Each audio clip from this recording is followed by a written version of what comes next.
என்னடா தெரியும்? 10 வயது குழந்தைக்கு வெளிப்படையாக பேசுவோமே, 2 வயது சிறுமி 3 வயது சிறுமிக்கு அந்த உறுப்பினுடைய பலன் என்ன என்று கூட தெரியாது. அந்த குழந்தையை ஒருவன் பாலியல் வன்புணர்வுக்கு ஆளாக்குகிறான் என்றால் உண்மையிலேயே இந்த சமூகத்தில் இருந்து அப்புறப்படுத்த வேண்டிய அழுக்குகள். இன்றைக்கு இந்த இடத்தில் வந்து போராடி இருக்க வேண்டிய கட்சிகள் யார்? இன்னைக்கு சட்டமன்றத்தினுடைய வரையறையின்படி பார்த்தா எதிர்கட்சி திமுக. 40க்கும் மேற்பட்ட சட்டமன்ற உறுப்பினர் கொடுத்த அதிமுக இந்த கணத்திற்கு வந்திருக்க வேண்டும், இந்த சிறுமிக்கு நீதி வழங்கி கொடுத்திருக்க வேண்டும். ஆனா வரல. ஏன்? ஓட்டு போட்டு தோக்கடிச்சவருக்கு நான் எதுக்கடா போராடணும் என்று நிற்கக்கூடிய கட்சிகளுக்கு மத்தியில் என் மக்கள் 8லிருந்து 4% கொண்டு வந்து வைத்து விட்டீர்கள். எங்கள் அங்கீகாரம் இழந்து விட்டது. ஆனாலும் உங்களுக்காக களத்தில் வந்து நாங்கள் போராடுகிறோம் என்றால் நாங்கள் தான் உண்மையான மாற்று. இதை இனியாவது நீங்கள் உணருங்கள். அவ்வளவுதான். நாம் தமிழர் கட்சி இதை வச்சு அரசியல் ஆக்குறாங்க, இதை வச்சு அரசியல் பண்றாங்க. எங்க தளபதி ஆட்சிக்கு வந்து 10 நாள் தானே ஆச்சு, அவர் வீட்டுல இருந்து தானே சாப்பாடு எடுத்துட்டு போய் சாப்பிடுறாரு, அவர் கோட்டு பாத்தீங்களா எவ்வளவு அழகா போட்டிருக்கிறாரு அப்படின்னு இந்த விடயத்தை நார்மலைஸ் பண்ற அளவிற்கான தவிட்டு தற்குறிகளை தான் சட்டமன்ற உறுப்பினர்களாகவும் அமைச்சர்களாகவும் தேர்ந்தெடுக்கிறோம் என்பது அது உச்சபட்ச கொடுமை. நமக்கு தேவை பொலிட்டிக்கல் சேஞ்ச், சிஸ்டமேட்டிக் சேஞ்ச். நாளைக்கு நாம் தமிழர் கட்சி ஆட்சி அதிகாரத்தில் அமர்ந்து இந்த சிஸ்டம் சரியில்லைன்னா நாம் தமிழர் கட்சியினுடைய ஆட்சி காலத்திலும் இது போன்ற குற்றச்சம்பவங்கள் நடக்கும். அப்ப என்ன பண்ணணும் அப்படின்னா ஒட்டுமொத்தமான சிஸ்டத்தையும் மாத்தணும். ட்விட்டர்ல எழுதுற தலைவன் ஆட்சி அதிகாரத்தில் அமர்ந்தானா சத்தியமா சொல்றேன் இது போன்ற மாற்றங்கள் நடக்காது. எங்களுக்கு பாதுகாப்பு கிடைச்சிடும். திமுகவினுடைய ஆட்சியில் நடந்த எந்த தப்பும் உங்க ஆட்சியில் நடக்காது என்று உங்களை நம்பி வாக்களித்த அந்த பெண்களுக்கு நீங்க மாற்றத்தை தான் தரணுமே ஒழிய ஏமாற்றத்தை தந்து விடாதீர்கள். மதிப்பிற்குரிய முதலமைச்சர் விஜய் அவர்களே, மங்கையராய் பிறப்பதற்கு நல்ல மாதவம் செய்திடல் வேண்டும் அம்மா என்று முழங்கிய மண் இந்த மண். ஆண்டாள், ஔவையார், வெள்ளி வீதியார், ஒக்கூர் மாசாத்தியார் போன்ற எண்ணற்ற பெண்பால் புலவர்களை கொண்டு எங்களினுடைய வேதங்கள் தொடங்கி எல்லாவற்றிலும் ஆட்சிமை மிகுந்தவர்களாக நிறைந்தவர்கள் பெண்கள். அந்த மண் தமிழ்நாட்டினுடைய மண். ஆனால் அப்படி பாரெங்கும் பெண்ணியத்தை பேசிய இந்த தமிழ்நாட்டு மண்ணில் இன்றைக்கு தெருவெங்கும் வீதியெங்கும் பெண்கள் பாலியல் வன்புணர்வுக்கு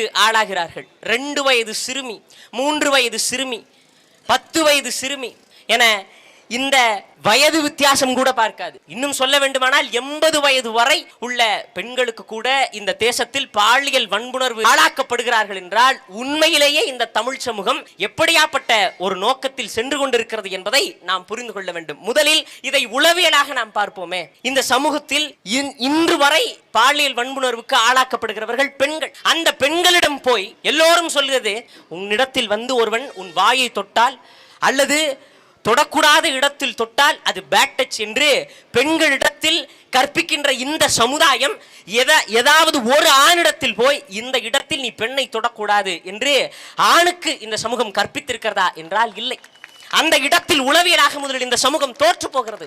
ஆண் பிள்ளைகளுக்கு கற்பித்துக் கொடுக்க வேண்டும். எப்படி உனக்கு கால் இருக்கிறதோ, கண் இருக்கிறதோ, வாய் இருக்கிறதோ, மூக்கு இருக்கிறதோ, தலைமுடி உனக்கு எப்படி இருக்கிறதோ அதே போலதான் பெண்ணுக்கும். அவள் உனக்கு சகபாலினம் தான். உனக்கு எப்படி அடித்தால் வலிக்குமோ, உனக்கு எப்படி குத்தினால் ரத்தம் வருமோ அதே போலத்தான் பெண்களுக்கும் என்கின்ற சமூக உளவியலை குழந்தைகளிடத்தில் ஏற்படுத்தாது நாம் எந்த விதமான மாற்றத்தையும் இந்த சமூகத்தில் காண முடியாது. இந்தியாவில் பெண்களுக்கு எதிரான பாலியல் வன்புணர்வுகள் நடக்கின்ற மாநிலங்களில் தமிழ்நாடும் மிக முதன்மையான மாநிலம். அதில் நாம் அதிகபட்சமாக எடுத்து பார்க்க வேண்டியது இந்த சிறுமிகளுக்கு நடக்கக்கூடிய இந்த பாலியல் வன்புணர்வுகள் தான். இந்தியாவிலேயே உச்சபட்ச அரிதினும் அரிதான வழக்கு என்று கருதப்பட்டது நிர்பயாவினுடைய வழக்கு. அந்த நிர்பயாவினுடைய வழக்கு தூக்கு தண்டனைக்கு கொடுக்கப்பட்டது, தூக்கு தண்டனை விதிக்கப்பட்டது. ஏன் காரணம், என்ன காரணம் அப்படின்னு பார்த்தோம் அப்படின்னா, சகிக்க முடியாத குற்றம். எப்படி அது சகிக்க முடியாத குற்றம்னு நீங்க சொல்றீங்க அப்படின்னா, ஓடும் பேருந்துல போய் வன்புணர்வு பண்ணிருக்கிறா, ஒரு தேசத்தினுடைய தலைநகரிலேயே பெண்களுக்கு பாதுகாப்பு இல்லையா என்று உலகங்கள் நம்மை நோக்கி கேள்வி கேட்கிறார்கள்.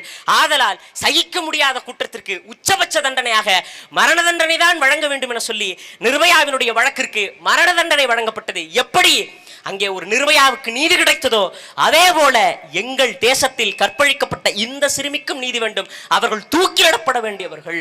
ஒரு அமைச்சருங்க, ஒரு அமைச்சர், அது ஆண் அமைச்சரா இருந்தா கூட நமக்கு எந்த சிக்கலும் இல்லை. ஒரு பெண் அமைச்சரிடம் போய் கேட்கப்படுகிறது, இந்த மாதிரி ஒரு சிறுமி பாலியல் வன்முணர்வுக்கு ஆளாகி இருக்கிறாங்க, இதற்கு உங்களுடைய நடவடிக்கை என்ன அப்படின்னு கேட்கிறப்ப, என்கிட்ட அட்மினிஸ்ட்ரேட்டிவா கேள்வி கேளுங்க, பொலிட்டிக்கலா கேள்வி கேட்காதீங்க. ஏன் பொலிட்டிக்கலா கேள்வி கேட்கக்கூடாது? பொலிட்டிக்கலா கேள்வி கேட்டா எனக்கு தெரியாது, அவ்வளவுதான். அப்ப அப்படியாப்பட்ட கேடுகட்ட தற்குறிகளை அமைச்சர்களாக மாற்றி வச்சுட்டு நமக்கு நீதி வேண்டும் என கத்துவது எந்த விதத்திலும் நியாயம் இல்லை. என்ன பண்றது? இன்றைக்கு இந்த இடத்தில் வந்து போராடி இருக்க வேண்டிய கட்சிகள் யார்? இன்னைக்கு சட்டமன்றத்தினுடைய வரையறையின்படி பார்த்தா எதிர்கட்சி திமுக. 40க்கும் மேற்பட்ட சட்டமன்ற உறுப்பினர் கொடுத்த அதிமுக இந்த களத்திற்கு வந்திருக்க வேண்டும், இந்த சிறுமிக்கு நீதி வழங்கி கொடுத்திருக்க வேண்டும். ஆனா வரல. ஏன்? ஓட்டு போட்டு தோக்கடிச்சவருக்கு நான் எதுக்கடா போராடணும் என்று நிற்கக்கூடிய கட்சிகளுக்கு மத்தியில் என் மக்கள் 8லிருந்து 4% கொண்டு வந்து வைத்து விட்டீர்கள். ஆனாலும் உங்களுக்காக களத்தில் வந்து நாங்கள் போராடுகிறோம் என்றால் நாங்கள் தான் உண்மையான மாற்று. இதை இனியாவது நீங்கள் உணருங்கள். அவ்வளவுதான், அவ்வளவுதான். கேட்டா சீமான் வந்து மிகைப்படுத்தப்பட்ட கற்பனைகளை தான் பேசுவார். சுட்டுக் கொள்றதெல்லாம் நடக்காதுங்க, அது எப்படிங்க அப்படின்னு நீங்க கேட்கலாம். அப்ப சவுதி அரேபியாவிலும் ஈரான்லையும் சுட்டுக் கொள்றாங்களே, அது மட்டும் எப்படி நடைமுறையில் இருக்கு? உண்மையில் நான் சொல்றேன், ஒரு சமூக அச்சத்தை இவர்களுக்கு ஏற்படுத்தணும். என்ன மாதிரியான சமூக அச்சம் அப்படின்னா, பெண்களை தொட நினைக்கிறான், வன்முணர்வு பண்ணும்னு நினைக்கிறான், யோசிக்கும் பொழுதே ஐயோ சட்டம் கடுமையாக இருக்கிறது, தண்டனை கொடுமையாக இருக்கிறது என்கின்ற சமூக அச்சத்தை அவனிடத்தில் நாம் ஏற்படுத்தாது இந்த பாலியல் குற்றங்கள் நம்மால ஒழிக்க முடியாது. என்ன சமூக அச்சம் என்றால், திரைப்படத்துல விஜய் வசனம் பேசுவார்ல, எப்படி சேகர் போய் பாலத்துக்கு கீழே பாருங்க அப்படின்னு ஒரு பாலியல் குற்றவாளி எப்படி தொங்க விட்டுருப்பாரோ அந்த மாதிரி பொதுவெளியில் இது போல பாலியல் வன்முறை செய்கிறவர்களுக்கான தண்டனை வெளிப்படையாக வழங்க வேண்டும். ஏன் இதை நான் சொல்றேன் அப்படின்னா, கடந்த கால திமுக ஆட்சியில எத்தனையோ பாலியல் வன்முறைகள் நடந்துச்சு. நடந்தவனுக்கு பூரா மாவு கட்டு போட்டு அனுப்பிச்சு விட்டாங்க. எங்கடா அவனுக்கு என்னடா தண்டனை கிடைச்சிச்சு அப்படின்னா, அவன் சிறையில் இருப்பான், இல்லைன்னா ஜாமீன்ல வெளியில வந்துருவான். அண்மையில இந்த விமான நிலையத்துக்கு பக்கத்தில் நடந்த இந்த பாலியல் வன்முறைவுக்கு என்ன நீதி கிடைச்சிச்சு? கிடைக்கல. அப்ப என்ன பண்ணணும்? தண்டனையை பொதுமைப்படுத்த வேண்டும், எல்லா மக்கள் மத்தியிலும் தெரியப்படுத்தணும். அவன் குடும்பங்கள், அவன் சுற்றி இருக்கிற எல்லாத்துக்கும் பொதுமைப்படுத்தி அம்பலப்படுத்தணும். இவன் தானே உங்க குடும்பத்தை சேர்ந்த. அப்ப அவன் என்ன பண்ணுவான் அப்படின்னா, வெளியில போறப்ப இதனால் என் குடும்பம் பாதிக்கப்படுது, நானும் பாதிக்கப்படுறேன், என் தண்டனைகள் கடுமையாக இருக்கிறது என்கின்ற சமூக அச்சம் அவனிடத்தில் ஏற்படுகிறது என்றால் இந்த குற்றங்கள் குறையும். அப்ப அதுக்கு என்ன மாறணும்னா, நல்ல தலைவன் ஆட்சி அதிகாரத்தில் அமரணும். ட்விட்டர்ல எழுதுற தலைவன் ஆட்சி அதிகாரத்தில் அமர்ந்தானா சத்தியமா சொல்றேன் இது போன்ற மாற்றங்கள் நடக்காது. நான் இப்போ சொல்றேன், உங்களுக்கு எளிமையா சொல்றேன், நமக்கு தேவை பொலிட்டிக்கல் சேஞ்ச் இல்ல, சிஸ்டமேட்டிக் சேஞ்ச். நாளைக்கு நாம் தமிழர் கட்சி ஆட்சி அதிகாரத்தில் அமர்ந்து இந்த சிஸ்டம் சரியில்லைன்னா நாம் தமிழர் கட்சியினுடைய ஆட்சி காலத்திலும் இது போன்ற குற்றச்சம்பவங்கள் நடக்கும். அப்ப என்ன பண்ணணும் அப்படின்னா, ஒட்டுமொத்தமான சிஸ்டத்தையும் மாற்றணும். அதைத்தான் என் பெரியப்பா தன் தொண்டை தண்ணி வத்த கத்தினார். என் பெண் பிள்ளைய ஒருத்தன் தொட்டுட்டான், அவன் போன எரிஞ்ச பிறகுத்தான் அந்த சிறுமியினுடைய உடல் புதைக்கப்படும் சொன்னார் இல்லையா? அந்த மாதிரியான இங்கே ஒரு அடிப்படை அரசியல் மாற்றம் தேவைப்பட்டால் தான் இது போன்ற தண்டனைகள் குறையும். ஏன் நாங்கள் இதை சொல்கிறோம் அப்படின்னா, எங்களுக்குத்தான் இந்த தமிழ்நாட்டில் பெண் விடுதலையை பற்றி பேசுவதற்கு முழுமையான தார்மீக உரிமை இருக்கிறது. பெண் விடுதலை இல்லையெனில் மண் விடுதலை இல்லை என முழங்கிய போராளிகளினுடைய பிள்ளைகள் நாங்கள். அதனால் நாம் தமிழர் கட்சி களத்திற்கு வந்து விட்டது, நாங்கள் போராட்ட களத்திற்கு வந்து விட்டோம். இன்றைக்கும் சொல்லுகிறோம், நாங்கள் தேர்தலில் தோற்ற கட்சியாக இருக்கலாம், ஆனால் போராட்ட களத்தில் தோற்ற கட்சி அல்ல. உறுதியாக அந்த சிறுமிக்கு என்ன நீதி வேண்டுமோ அதை வழங்கி தரக்கூடிய இடத்தில் நாம் தமிழர் கட்சியும் நாம் தமிழர் கட்சியினுடைய பிள்ளைகளும் இருப்போம். இது போன்ற தவறுகள் இனி இந்த ஆட்சியில் நடக்கக்கூடாது. ஏன் அப்படின்னா, ஏங்க நீங்க விஜய்க்கு போயிட்டு பெண் பாதுகாப்புக்கு நீங்க எப்படி விஜயை நம்புறீங்க அப்படின்னு கேட்டா, ஆமாங்க ஏங்க அப்படின்னு கேட்டா, இல்ல இந்த பகவந்த் கேசரின்னு ஒரு படம் வந்துச்சு, அந்த படத்துல பாலையா பெண்கள் பாதுகாப்பு பத்தி நல்ல வசனம்.